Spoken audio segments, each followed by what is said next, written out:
medical সম্পৰ্কে বৰ কথা কৈছিল গধূলি গধূলি ল'ৰা ছোৱালীক লৈ বজাৰ কৰিবলৈ গৈছে তাতে কৰ্তব্য কি আকাংক্ষা তোমাৰ ক্ষোভৰ উত্তাপ অনুভৱ কৰিছো কিন্তু বিশ্বাস কৰাৰ বিষয়ে মই একোৱেই নাজানো আনকি নাইটিৰ কথাও মোৰ জ্ঞাত নহয় সেয়া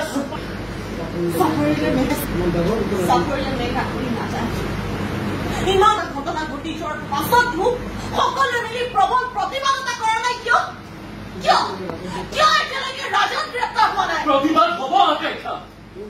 প্ৰতিবাদ হ'বই লাগিব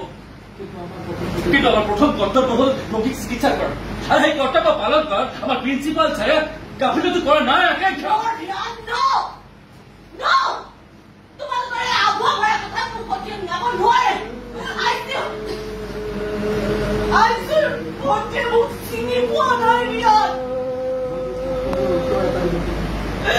মাৰ প্ৰশ্নবোৰৰ মই এটা উত্তৰ দিব পৰা নাই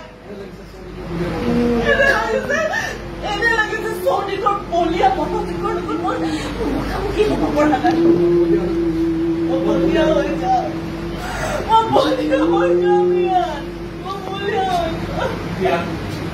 তুমি আকাংক্ষা অলপ ভাও মৰমৰ গভীৰতা কিমান মই অনুভৱ কৰো মোৰো দুজনী ছোৱালী আছেহে সেই অন্তৰে কিমান কান্দিছে কাকো বুজাব নোৱাৰো মই মানুহে কেৱল প্ৰিন্সিপালেই নহয়তো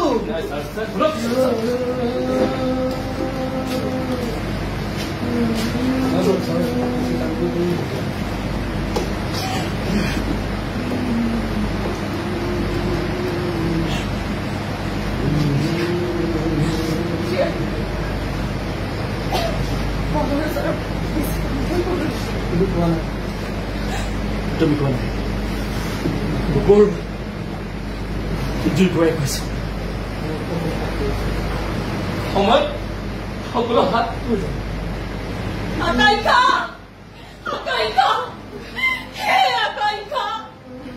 ৰাণীয়ে মোক কিয় নামাতেও কিয় তাই দেখিও নেদেখাৰ ভাও ধৰিছে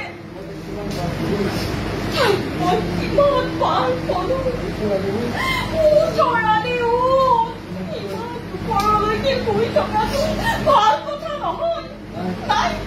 তাই কাৰ্যই নকৰিলে মোক চাচোন তাই ভাল পোৱা গাজৰৰ হালোৱাখিনি লৈ ঘূৰি ফুৰিছো তাক কোনেও খুৱাব নিদিয়ে তাইও নামাতে এইবোৰ কি হৈ আছে আকাংক্ষা এইবোৰ কি হৈ আছে আকাংক্ষা